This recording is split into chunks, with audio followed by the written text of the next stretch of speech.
Let's see what we got. Columbia River Knife and Tool Minimalist Bowie. Talking about it for like 4 days now. See if I can get this open. Small package, different than what I saw over at Lowe's. I said it was $19.99 at Lowe's. Saw it last night. Ordered this from Amazon, $18, free shipping. Let's see, we got the clip for belt carry. You can orient that however you want.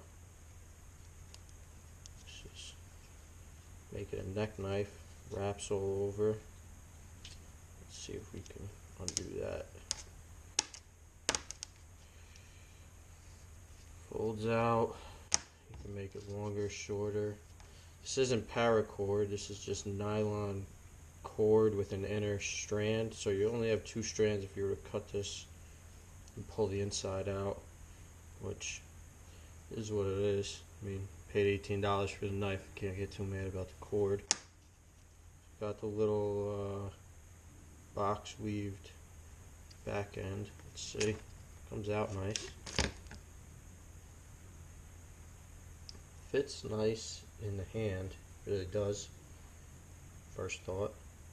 Those grips, those finger grips, we were talking about whether they be comfortable or annoying. Just grabbing it actually feels pretty good. It's got the jimping on the back for your thumb.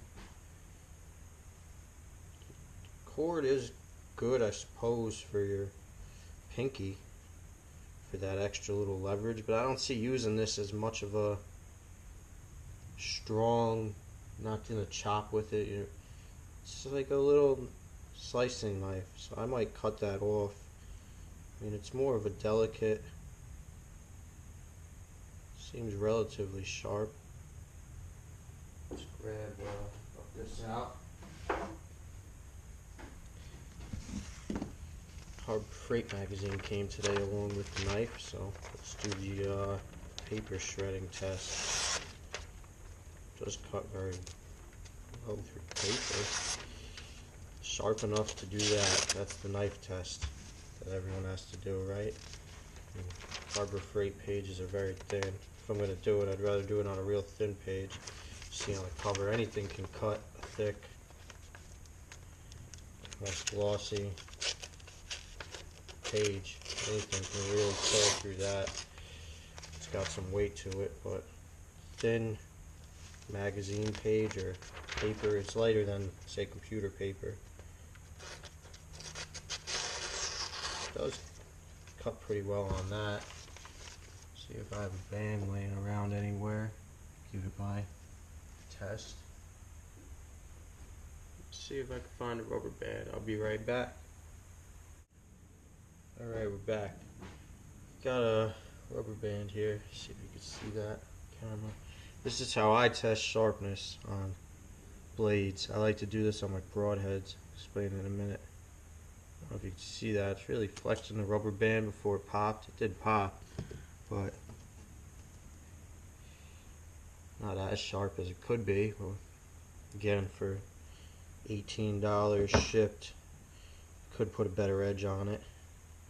Let's see if I can grab.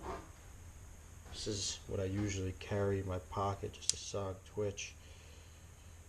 See if I can get another pop out of that. Put a little pressure and should just pop as soon as you touch the blade to it.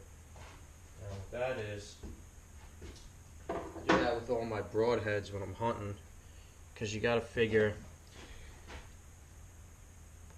say a vein or an artery, it's got blood running through it, and I do with my broadheads, so when the arrow goes in, they have some elasticity, they have the blood pumping through them.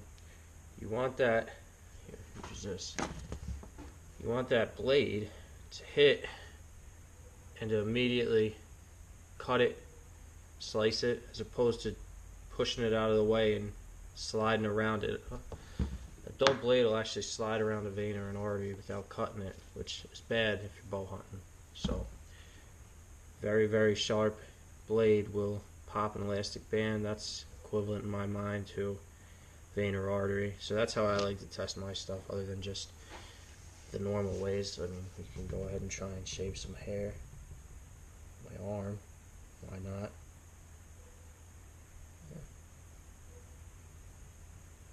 It's popping a couple pieces. Not amazing, but it's pulling some hair off there. So it is sharp out of the box. It's very light. Again, I don't see this as being a life-saving tool in my mind. I'm not going to have just this on me. I'm not going to be out in the woods with just this.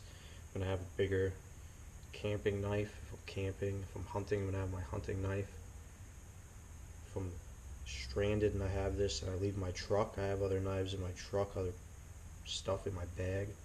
But this is definitely good for a backup knife for anything, or just a nice little knife. Let's see if it goes back in the sheath.